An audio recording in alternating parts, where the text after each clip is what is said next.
想做什么都可以，尽量尝试就对了。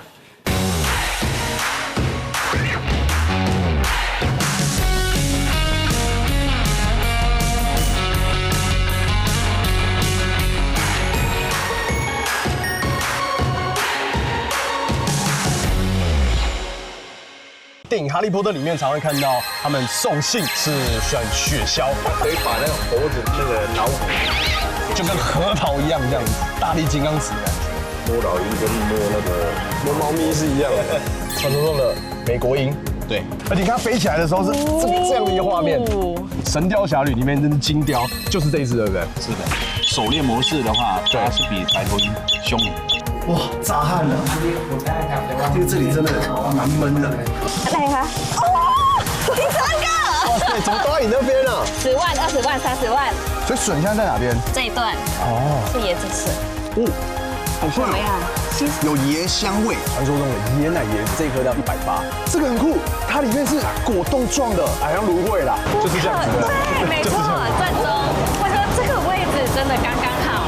大概快6点的时候拍是最漂亮的。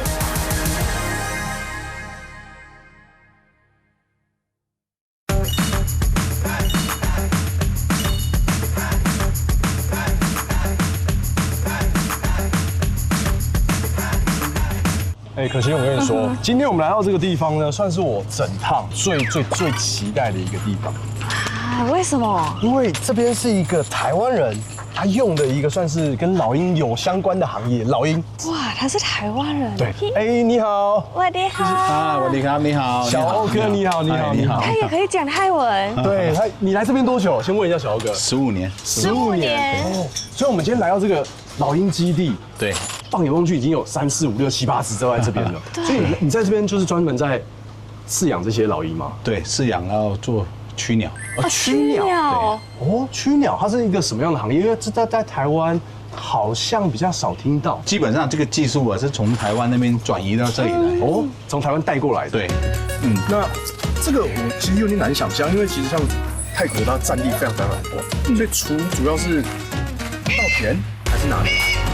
是，都是工厂生产制造业的那种工厂，像一些汽车制造商，像马自达、Toyota 这些，它要出口之前，它必须要 QC， 但是有一些它碰到一点点的鸟粪或者羽毛，羽毛，它就没办法出口，因为它是高精密的一些产业，就是用猛禽去做一个驱离控制，然后不会让那些野鸟进来那个生产线。哦，等于说如果这样老鹰进去了，他们其他说像是麻雀、鸽子都会有。对，然后就是他们就知道，这边有一只猛禽，他们从此以后就不敢再过来。但是要看什么猛禽进去啊，分门别类就对了。对，有室外的、室内的，还有不同场所的仓库里面那种比较密集。场地不一样，所以用的型不同。很特别的，这很难想象。真的。说到欧大哥，在猛禽界可是无人不知、无人不晓。从小跟着动物训练师的父亲学习猎鹰知识，现在更是泰国驯鹰文化的祖师爷。他是能将猛禽变萌宠的英国霸主，到底他有什么本事，可以驯服这些生性凶猛的空中杀手？就是我们在电影《哈利波特》里面常会看到他们送信，不是鸟，是选雪橇，就是哈利波特那一只。就在那边，对，很漂亮，在那边还有胡子，你们看，好可爱哦！而它的眼睛，它的是黄色的，对，哦，好酷，好可爱哦！那个点点，对，它身上有那个斑点，对，它从霍格华兹来的啊，会不会紧张？不会，它没有你紧张哦，一定的，我比较紧张。他看到你了，哇！好，对，哇，很漂亮。这个大概几公斤？有1公斤吗？它1公斤多而已。1.2。它要听着你看。对。这是我人生当中跟各式各样不同的猫头鹰，这个叫做接触最多的一次。鹤凌霄。鹤凌霄。好，你稍等一下。啊，它咬我哎。不会痛，抓住。鸭本哈。表情，演员表情。好，表情。不怕。手这样子，一点都不怕。OK。可是离我远一点就好。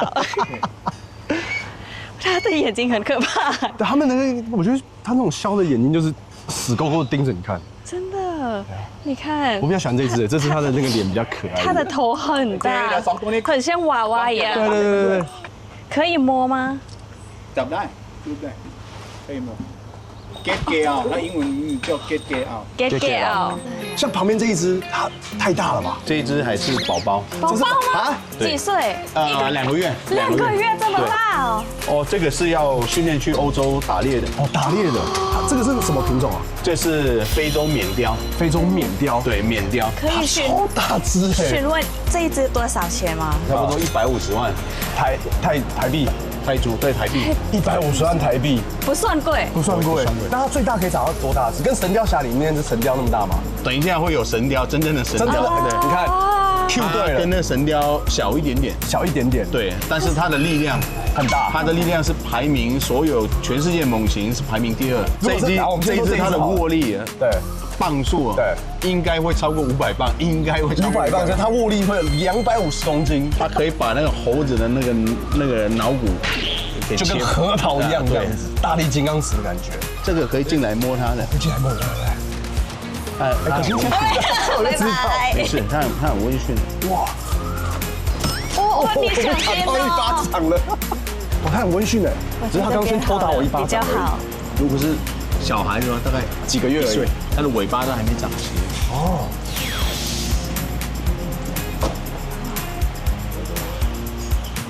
哦，它要，不会痛哦，真的吗？跟猫咪一样。可是它是不是跟你很熟？跟所有人都很熟。真的。他什么人都可以。狼是不是就一直摸老鹰跟摸猫咪是一样的。你就想不要把它想成是老鹰，你把它想成它是150万现金在这边。哦，那我要爆了。它蛮乖的。它很乖，它真的很温驯。这个它会不会痛啊？要咬的啦。缅雕是非洲最凶猛的大型猛禽，它的力气大到可以抓着相当于自己体重5倍的猎物飞行。据说还有曾经猎杀小孩的可怕记录。但是刚出生的老鹰宝宝还是非常可爱的。要吃东西，几个月2个礼拜。雏鸟，雏鸟，哦，小朋友不要紧张，没有紧张，我骗你的。这个小只很可爱，大只就很可怕了。哇！然后这个是比它大1个礼拜而已，所以它长得蛮快的。点过来，来，换你了。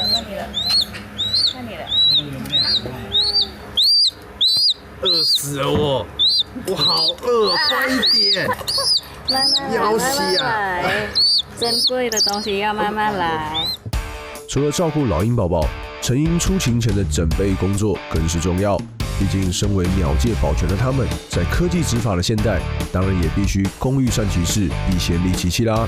哎，小哥，我们现在要来到这边是要帮老鹰做什么事情啊？修剪指甲，然后嘴巴，然后它鸟嘴、鸟喙也要。对，就是我们要把它修短。对，它抓到鸽子的时候，或者抓到野鸟的时候，那个不会受伤。它穿衣服哦。他没ต้องใส่เสื้อค่ะ哦，要先穿衣服，要不然它的翅膀会掉。对，我们家猫咪如果被剪指甲的时候也会这样叫，因为叫得很凄惨。对，明明就不会痛，但是它就是不喜欢被绑住那种感觉。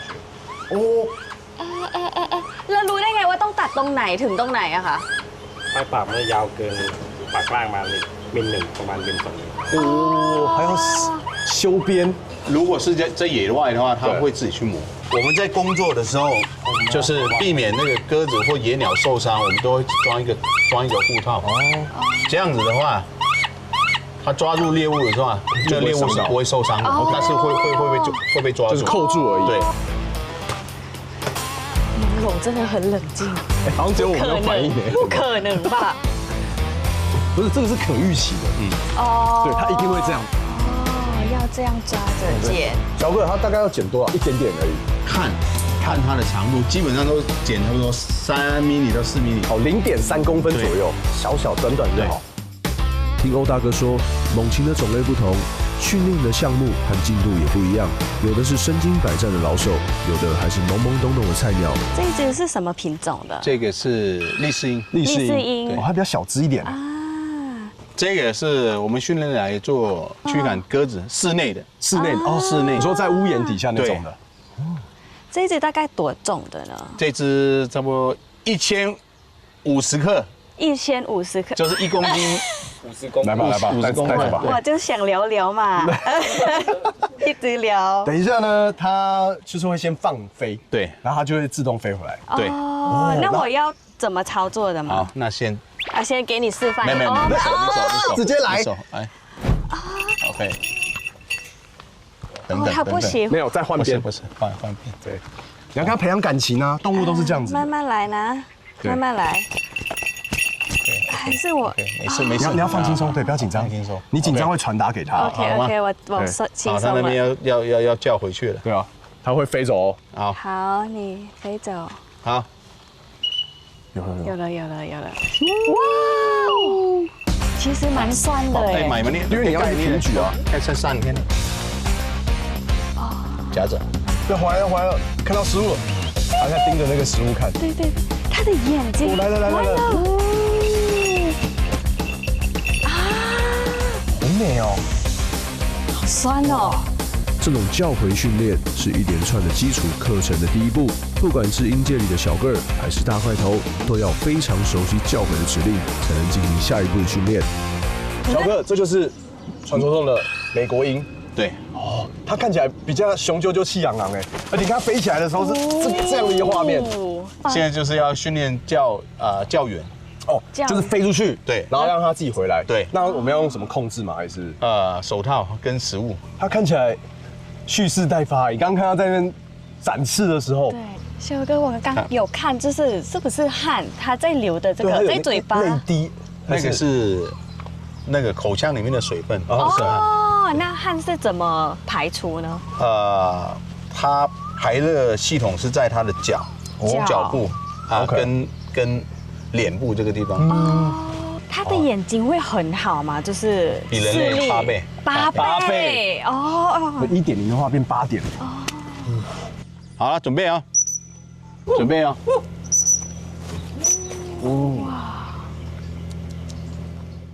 不得不说，白头海雕雄赳赳、气昂昂的体态与气势，真的会让人望而生畏。也难怪能够成为美国的国徽，代表着自由、独立与勇气。不过接下来这支，相信大家一定更耳熟能详。大家如果看《射雕英雄传》《神雕侠侣》里面那只金雕，就是这一只，对不对？是的，这一种的话，如果是狩猎模式的话，它是比白头鹰凶很多。凶很多，它的爪子好像又比刚刚的白头鹰又更大、更它有粗壮一点。看到你了，它看到你了。它的后爪好恐怖像小刀一样，前爪。它那个有够尖的，它也是要去出勤去抓鸽子啊那些的吗？抓狗，哦，抓狗，野狗。野狗，流浪狗嘛，对，对，就是流浪狗，但是不会把它抓死，就跟那个就一样有护套嘛有护套，对，哦把它抓住，然后带走那个。手套抓住这个绳子，这个绳子一定要抓住，抓紧。好，推，轻轻推，好 ，OK， 上来了。手不要弯，你用另外一个手撑着，对。知道为什么我刚刚手就是小哥，你知道为什么我刚手要弯吗？因为它那个爪子差一点扣到我的肉，它扣到这个边缘，我刚吓了一跳。小心哦。不要低，手不要低，哦，撑着，另外一个手撑着呀。然后就开始发抖。对，一拿起来就开始发抖。那我觉得有拍到这个画面已经值得了。小欧哥可是没有夸张的，在中亚的草原高山间，哈萨克和蒙古等游牧民族依然保留着与金雕的狩猎传统，更是以狐狸、山羊、鹿，甚至以狼为目标，绝对是数一数二的狠角色。小欧哥，所以我们现在来到车站这边，我们等一下要做什么事情？就是我们在这边做驱鸟，大部分都是赶那个鸽子，对吧？还有鸽子、八哥、麻雀都有。晚上比较好工作，因为白天人多。那一次这样子都会驱赶时间有多长？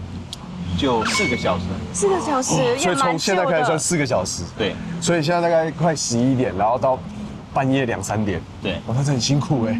为什么要闭他的眼睛呢？要在开工前都是给他戴着眼罩，准备开工就是打开，打开就是准备战斗了。哦，让它有个区隔这样子。对，他脚上的铃铛，这个铃铛是在有时候他抓鸽子在比较深一点里面柱子里面或者一个空间里面，对，小空间里面，我们找不到它，会听这个铃铛的声音。如果铃铛的声音听不到，就开追踪器了。还有那个电动的铃铛，电子铃。哦。我们在找不到它的时候，就按这个声音。会飞回来。会，它会飞回来，但是它要看得到我们。哦。如果它看不到我们，它就到处乱找了。我们也要找它。马维路耶。走，上班了，上班了。上班，一起上班。我们好像他的助理一样，跟着这样。完全不知道等下会发生什么事情。我现在在看屋檐那边到底有没有。越南อยู่ไหนวะอยู่台湾呢？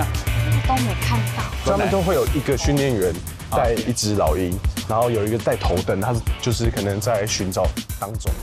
第一次实境出击也太刺激了吧！虽然现场的灯光昏暗，夜幕低垂，大家全都屏气凝神的四处搜寻，不放过任何的角落。有吗？ตรงไหนได้2嘛？อยู่ตรงไหน？哦，那边有吗？他在躲在那个桥下面，那个天桥的下面一点点。好像只露出一点点的头，因为我们现在在寻找他那个夜栖点。小哥那边那个方向嘛，对不对？我点给你看。哦，有，那边。哦。ตรงไหนวะช่องนี้ใช่ไหมนี่ใช่ไหม躲在洞里面。看不到哎。这里。他们怎么那么厉害，看得到？真的，我都看不到哎，都只看到黑黑的。对啊，刚好像有露出一点头，然后又缩回去了。好像。来，我眼睛张开了，然后再找了。来喽 ，OK 吗？只有4秒哦。然后，哇，飞过去。哦，很准哎。哎，有，跑掉，那只跑掉。有看到吗？有，真的跑掉了，它飞走了。对，练了嘛啊，叫回来，可是飞走。叫回来，现在要叫回来哦。叫回来怎么叫？完了，回来。哇，一阵风吹过来。哇，很厉害耶！哇，现在这些都是已经高手了哦，就已经老兵了，臭家伙全部都挂点了。就是小坑，因为我们的这阵子都在这边，然后成效有加。对，他现在已经是只剩仅存的几只在这里而已。我们做一个领域哦，不可侵犯之领域。对，这一区就是有老鹰在，然后这个老鹰是几乎24小时都在。对，让他们知道这个概念。对，不敢靠近。对，这边有一只。哪里？那口上来。好，看到了。哎，他好像有看。他已经有看了。对，已经看了。你盯着那个绿色的点那边看。别，来了，这只，飞了，拜。有了。啊！他把吓跑。对。这其实是一个蛮酷的工作。身临其境才知道老鹰保全的厉害，连利爪都还没有出鞘，目标就已经落荒而逃。空中狩猎大师肯定非他们莫属。哦，辛苦了一整天，总算洗完澡，那该保养的还是要保养。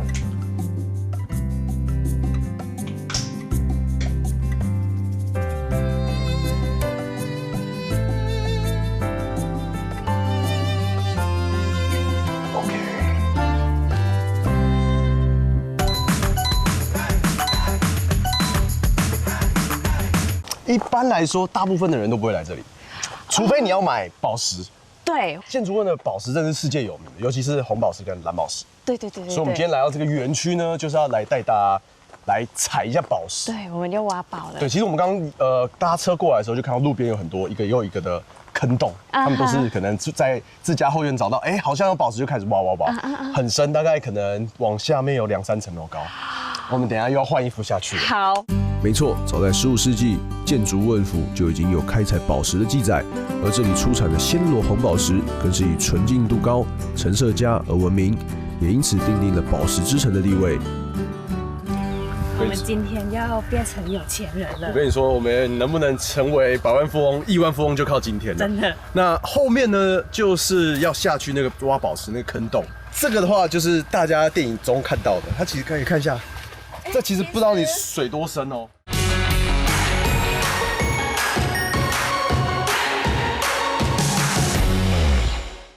这其实不知道你水多深哦，看起来还好，对不对？看起来还好，还可以，就是我们经过了很多考验，这个还可以。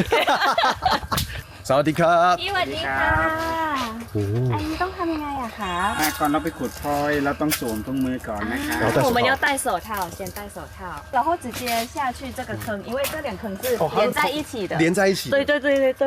哇，这个看起来蛮刺激的，因为下面就是看起来像烂泥巴坑。对，有点高哎。这个楼梯有点嗨。好，那你先哦。如果我要掉的话，你们就可以帮忙哦。对。还好，就是中间比较宽。对，下面比较舒服，比较凉一点。但是长这个样子，第一次下到矿坑的底部。好，可心欢迎。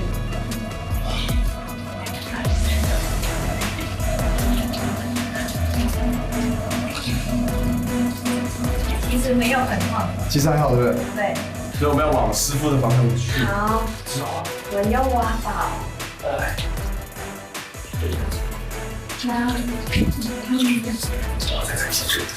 อันนี้ก็จะเป็นอุปกรณ์ที่เราขุด这个工具要นะครับ 要挖。挖下面，挖这边。อันนี้ต้องขุดตรงไหนคะ？往里面挖。啊，这么酷。边边哦，边边的。ข้างๆใช่ไหมคะ ข้างๆครับ แล้วถ้าเจอมันจะมีสีอะไรออกมา ถ้าส่วนมากจะเป็นพลอยสีดำเป็นนิลนะครับ แต่ว่าสีอื่นหายากแล้วครับตอนเนี้ย大部分都是บาง 黑 ครั้ง 色 เจอได้ครับ 天哪！蹲在矿坑里的我们，终于可以真正体会为什么宝石的价格会如此之高。哇，原来这个宝石光彩夺目的美丽外表背后，是多少人的血汗辛劳，甚至是付出生命的代价换取而来。我想，最后不管挖掘出来的宝石价值如何，它背后所代表的精神都值得被敬重。很难吗？其实还好，还没有想象中的那么硬。อันนี้แบบถังหนึ่งจะมีประมาณกี่อันนะคะ ถังนึงว่าประมาณกี่อันอันนี้บอกไม่ได้แล้วครับ เดี๋ยวเรารอดูตอนล้างหาครับ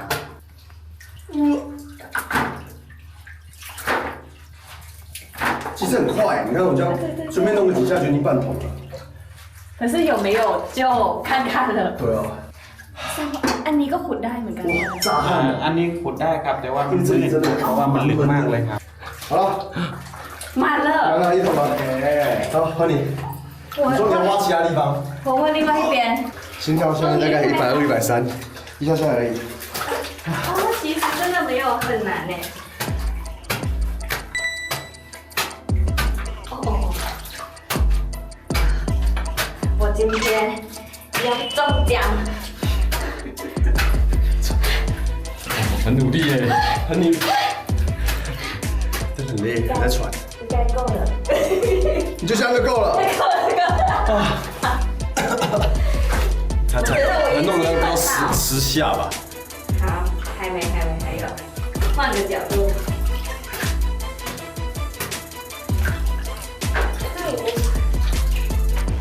10万。อันนี้เต็มยังคะ โอเคครับ 好，接下来我们就要把它拿上去，对不对？蛮重的，其实蛮重的。 อยู่ท้ายแล้วเนาะ哦，终于放上去了。筒子电梯。挖掘看似简单，但因为是氧气不足的矿坑当中，氧气的消耗就会加倍，汗流浃背，这是基本的。呼吸跟心跳更是不自觉的加快，也因此大哥们常常得互相提醒上来休息，一点都不能大意。很重，很重。เชิญค่ะ Oops อ๋อ直接到 เทเลยนะครับ ค่ะ 然后水直接这样冲。对好อย่างนี้ไหมคะ ถ้าเป็นแบบนี้เราต้องบีให้แตก 要摸一摸 มีพลอยสอนข้างในอ่ะ 有可能会有在里面 เราก็ 然后要把它尽量摊平。ถ้าเขาไม่แตกข้างในไม่มีพลอยครับ อ๋อ ถ้ามันมีพลอยเหมือนแบบ รู้ควรทา เบ้าทำโครง ท它不开，表示里面没有宝石，不开没有就是表示，这个没有，哦要很容易把它打开。打开才会有。对，就是很容易就捏出来。所以这个就没有。对对对。因为里面有宝石卡住，它的结构没有那么紧，啊，对对对对对。很容易捏就碎，那就有机会。对对。แข็งๆนะครับมันจะออกมาสีดำแวววาวขึ้นมาด้วย 如 ครับ 果有就是硬硬的黑色。一整颗硬硬的这样。对。哦， ไม่ใช่ครับไม่ใช่ 不是。不是， ไม่ใช่ครับนี่ครับ 有吗？ เนี่ย 有吗？有。这个就是，用水冲一下，水冲一下，把它冲干净一点。哇，真的有哎！那这个这样可以卖多少钱？还是其实 ต้อง 卖 ไป 的 เจีย 是 ละนายถึงขายได้ครับ 哦，要去切哦要断。切片对，切片哦才可以卖。哇，我有一个哎。没了。没了一个，这个呢？是不是？哎，你猜没คะ？ อ๋อใช่ครับ 很厉害！哎呦，哇！看来今天运气往你那边走了哦。哪个？哦，第三个。哇塞，怎么都在你那边啊？哎，这一桶不错哎。好10万、20万、30万。哪คะไหนคะ ไม่ใช่ป่ะ 哦，哎， นี่ไม่เจียเลยครับ 这个最大块了，在阳光下面会闪耀哎。哦，这个很大。哇，我们也太幸运了！虽然不是价值连城的红蓝宝石，但是起码没有共估。只是大家应该也跟我一样好奇，这些宝石又要如何让它们大变身呢？可欣，我们刚刚在那些石头内找到这一个，其实蛮大颗的。对，我觉得应该有到10万。好，来，你问老板。 จะตกอยู่ราคาเม็ดละประมาณ500 บาทค่ะถ้าเจรไนเสร็จแล้วนะคะ500而已。500块，这个大小500块。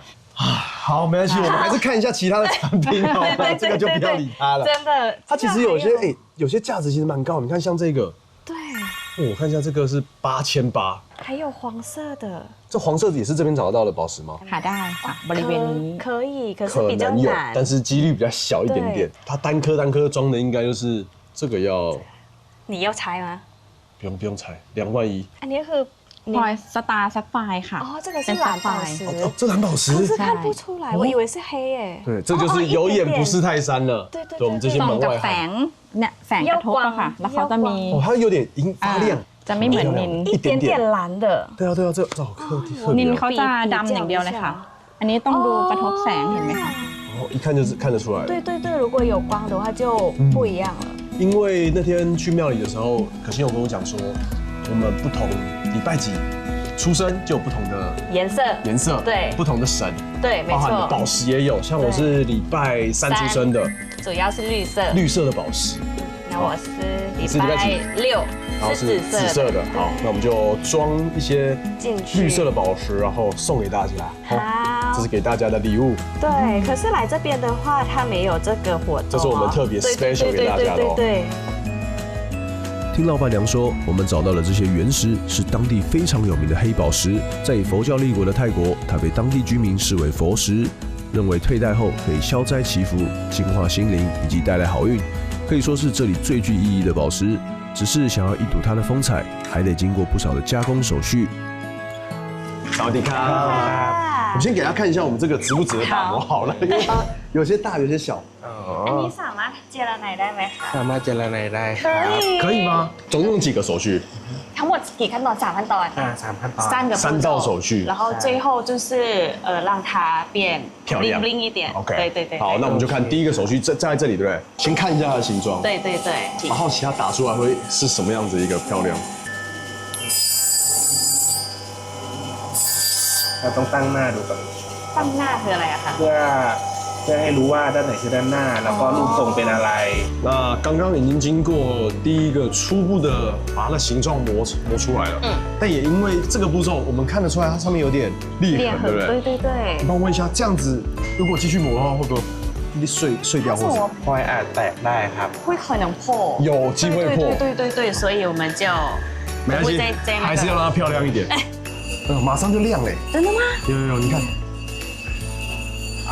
但这还不到抛光，这算是比较细致的磨，给它抛光还要在最后一个步骤。身为加工中心的师傅，果然不是盖的。在经过简单的评估原石状况之后，马上下手处理。不管是打磨塑形或者是抛光，手法相当的利落干脆，让人就像看一场宝石加工的表演秀啊！我们从刚刚去捡的宝石变成这样子，真的哇！而且短短不到1个小时，对，就有这样子的成果了，还不错吧？对，很值得。姑且不论这样的宝石价值多少钱，能够亲自踏上建筑问的土地，又在大家齐心协力的努力之下所获得的收获，那种喜悦与感动，真的就像人家说的，只能意会不能言传。不过泰国的宝藏可不止这样，更有一种绿色的宝石遍布全国的土地上哦。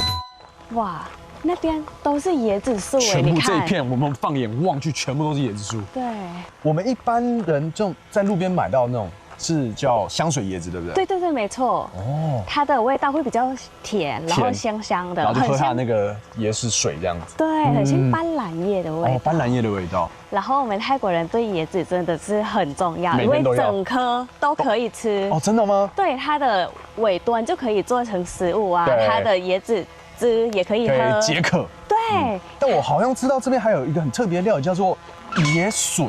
椰子哦，对，我刚说就是椰子树的最上面，从上面到下面都可以吃。对对对，我有吃过竹笋，但是我们不知道椰笋也会有。它是最顶尖的，最顶尖的。对对对对。哦，好，我们等下来试试看。一棵树只有1个。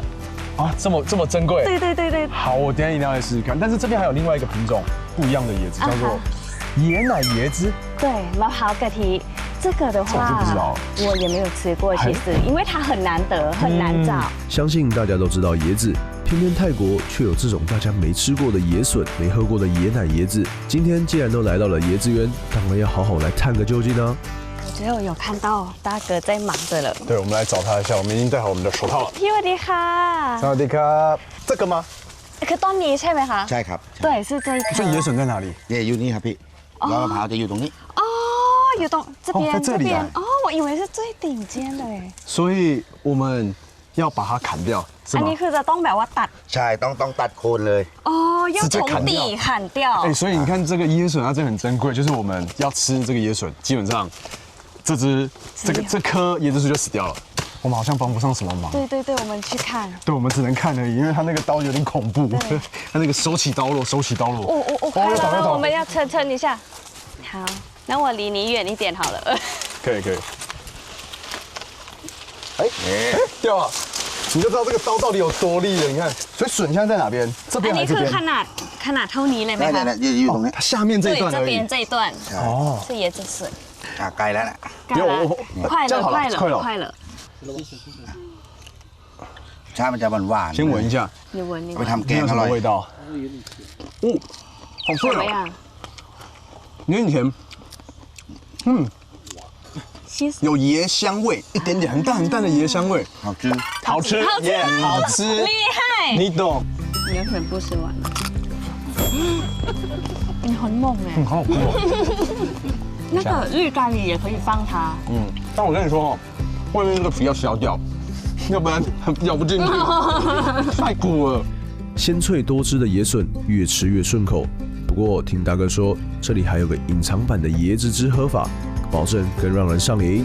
它应该会有一个炭香味，我在猜。我也觉得。然后拿过来มันร้อนเราแช่น้ำนิดนึง那可心换你看可不可以把它弄起来？因为前面有个尖尖的，好像不是很好施力，对不对？ข้างหน้าใช่ไหมคะใช่พี่จิ้มไปตรงกลางก็ได้ตรงกลางก็ได้ข้างๆก็ได้ข้างๆก็ได้ตรงกลางก็ได้素面素可以唱一次而已看呢对啊哦厉害哦啊就泡一下下让就是剥的时候不烫就好了อุ่นละเย็นละตักได้แล้ว凉了它很像胶不是它很像茶叶蛋因为拿出来它又烫了真的对它慢慢的在加温的感觉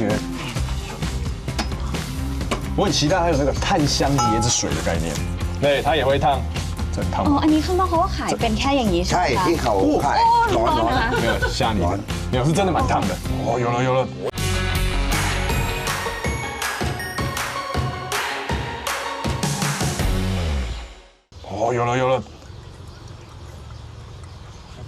你要小心哦ร้อน哇很烫但是很好喝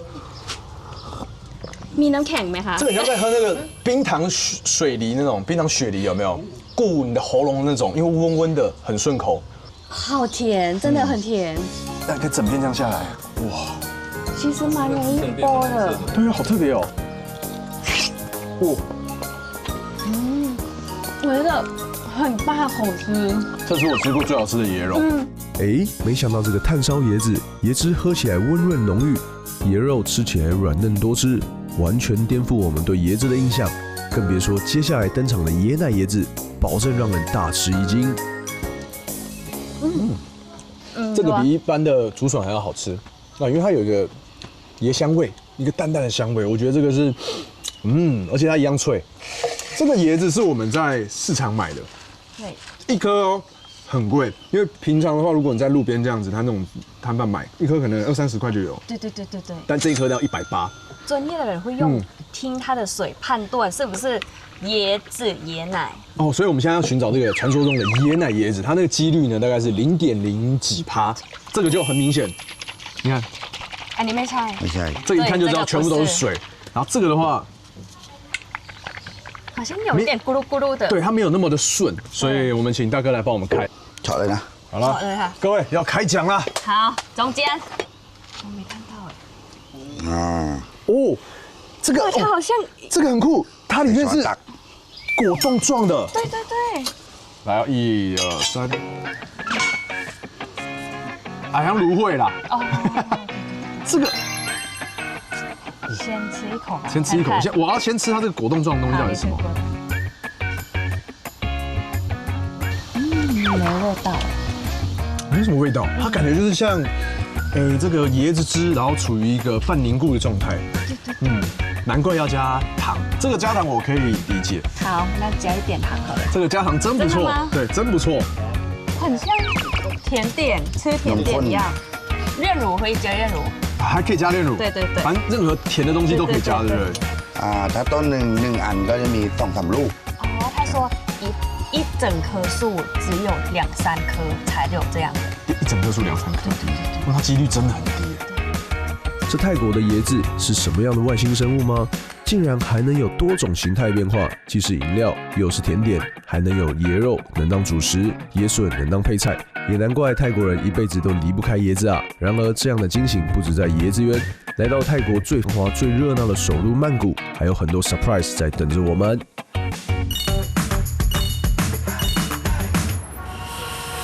我现在来找这个摩托车，摩托车是最方便的，这也是我应该说只要来曼谷，我一定会使用的交通工具。我也是每次回来一定要搭，因为要不然真的会塞爆。绝对塞。我们要去那个看一下踏滇 Pier， 对。因为那附近是可以看一个私房景点，就可以拍到这个郑王庙，很漂亮，它一个小巷子。是网友现在隐藏版的。其实过去很便宜耶，如果你一般搭这个4轮的，就是一般的房车，大概150几块。我有接了，但是还在跑。哦。但是如果你骑摩托车的话，就要35块。3分钟。很快。对，快到了。对。你35，我28。哦，泰国人优惠。奇怪。打8折哎。760。还有换哎。对，然后这边要注意一下，如果在泰国搭 Grab， 在东南亚搭 Grab， 有时候会发现，明明车子是比如说4个8，但来的时候是另外一台，所以这个时候你就要是跟他确认一下。对，要跟他。常常会发生这种事情。应该这两台。应该是。要มีหมวกไหมคะขอใส่หมวกได้ไหมคะ还是有安全帽。有安全帽，也有。还是戴下安全帽好。好。没错，想在曼谷自由穿梭，这种摩托嘟嘟车绝对是不二选择。不但能摆脱塞车之苦，在地老司机的口袋里，更能有许多私房景点可以挖掘。好，我们要出发啦！强烈建议来曼谷就是搭摩托车就好了，要不然真的会塞车塞到爆掉。有来过都知道。不过还好，因为今天礼拜6，车子真的比想象中的还要少。前面这个桥蛮漂亮的哦。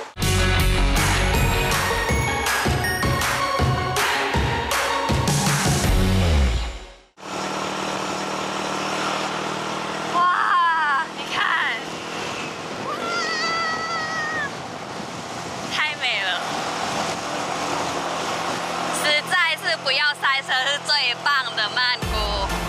พี่ขับแก๊ปมากี่ปี แล้วอ่ะจ๊ะก็เกือบจะปีละ 10 ปีเหรอ ประมาณ อ๋อผมมีงานประจำ哦，ทำงานประจำด้วย我刚问司机他是开摩托车几年他说10年因为平常他也有在上班所以泰国人也要斜杠อันนี้สะพานพุทธครับ สะพานพุทธ啊我们来到了สะพานพุทธ对面是สะพานพระปกเกล้าสะพานยอดฟ้าที่มาลง好 OK ค่ะ其实也有很多人来这边สะพานพุทธ拍照也像是泰国现在年轻人喜欢的拍摄景点哇，好美哦！这个阳光洒下去。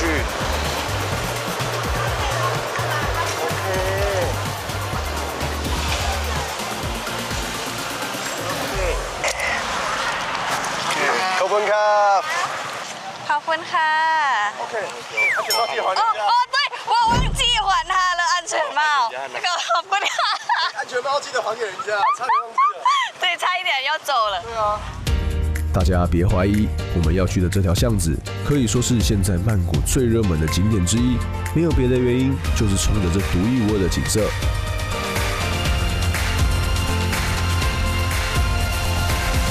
วัดอรุณ就是对郑王庙对那个哎已经来很漂亮转过来哇这要来拍一张照哎这样这里蛮震撼的怎么往前走那再晚一点点，现在4点多嘛，是可以看得到夕阳的。大概5、6点的时候，哦，这边真的是你可以看到超多观光客都在这里。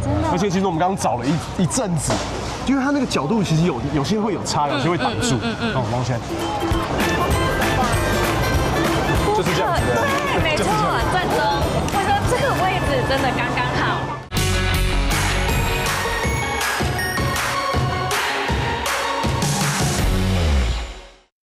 谁来发现这个位置很棒哎！哇，你看多浪漫啊！真的。可是我们先不要这样，对，这样比较好。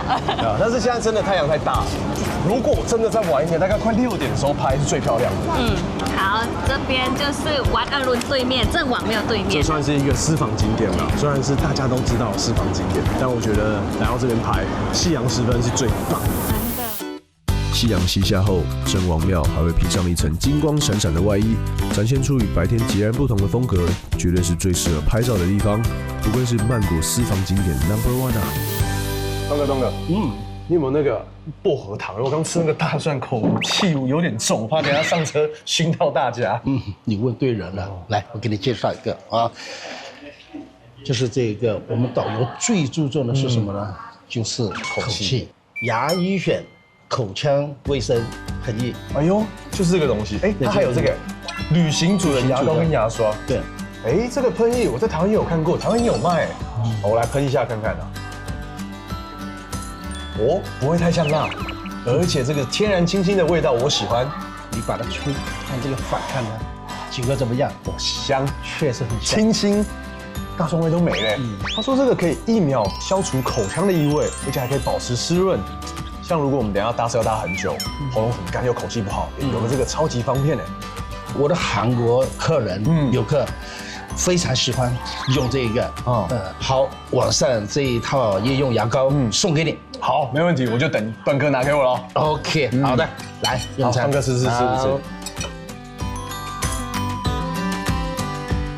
好，那这个段哥给我的牙膏、旅行组还有喷液，我先放包包里啦，明天忘记就尴尬了。OK， 看一下是谁？东哥，怎么了？你好，请。还记得吗？今天下午我也跟你讲过的，要送那个大礼物。哦，这个是牙膏跟漱口水。这是在泰国热卖的，而且呢 ，Lisa 在泰国代言的，是 Blackpink 那个 Lisa 用的。这个我可以，你可以哈，可以。等下就来用用看，用完马上睡觉。OK， 这个夜用的，好，谢谢东哥，好 ，OK， 拜拜，晚安，拜拜。好，那我们就来试用看这个段哥介绍的夜用牙膏吧。我看上面写它有14种的草本精华，临床证实可以有效预防93%的口臭与口腔的味道，所以它里面有木糖醇 xylitol， 不含糖，这对我这个无糖人来说非常的好。那当然还有维他命 C， 可以保护牙龈的健康。还不含氟化物，不会对肌肤有任何的刺激。那当然重点还是要有良好的正确的刷牙习惯。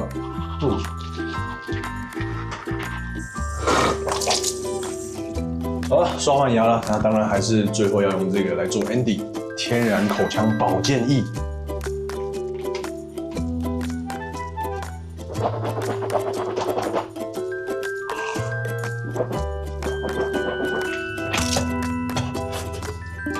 OK， 可以来去睡觉了。刚刚上网研究了一下这款牙医选夜用牙膏，它邀集了美国及泰国的植物药草学家，还有牙医专家，他们组成的团队呢，在美国的实验室花了整整5年的时间，研发出这款市面上第一支夜用牙膏。这个是不是很厉害？难怪网友们都说，就是你晚上刷完牙以后，你隔天早上起床呢，就像刚刷完牙一样，口气清新。而且重点是，现在这款牙膏台湾也买得到，这样我以后就不用跑来泰国买啦。好，那时间不早了，我也可以来睡觉了，明天还要继续拍摄。大家晚安，拜拜。从东部到曼谷，我们穿梭在乡下与城市之间，或许风情一幕幕的在改变，但不变的依旧是泰国人顺应风土的文化、自在随性的趣味和专注工作的职人精神。就像自由的旅行者，看的从来不只是风景，而是最真实的泰国。大家喜欢今天的节目吗？YT 还有英文字幕，快点分享起来！记得按赞、订阅、开启小铃铛，就不会错过超赞的泰国好礼，还有最新最好看的《自由的旅行者》。